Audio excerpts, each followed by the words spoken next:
أهلا وسهلا فيكن. معكن الشيف ليلى. بالبداية بدي أتشكركن على دعمكن وعلى تعليقاتكن الحلوة. بتمنى لكل اللي ما اشترك بعد بقناتنا يشترك لمزيد من الوصفات الشهية. اليوم رح نعلمكن كيف تحضروا التارت المشمش. مش رح نطول كتير، رح نبلش دغري.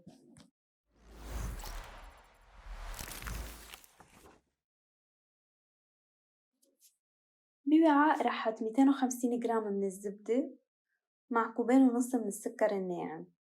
رح حطن على مرحلتين تقدر اخلطن منيح. بزيد بيضتين،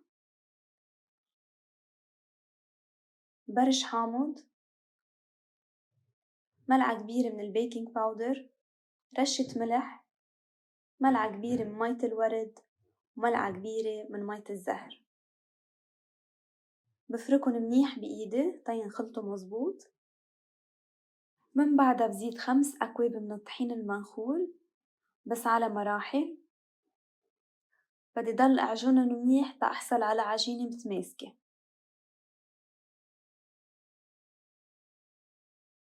ملاحظين كيف صايرة العجينة هون لينة وطرية؟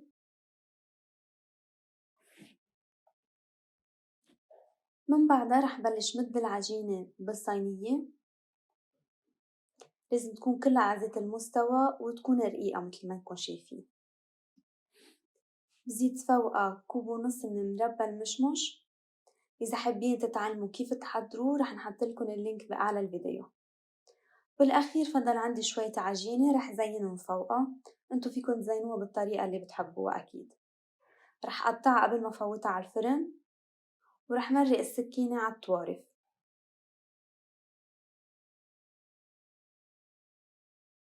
من بعدها رح فوتها على الفرن لمدة 30 دقيقة تقريبا تتحمر منيح على الوجه، وهيك بتصير جاهزة للتقديم.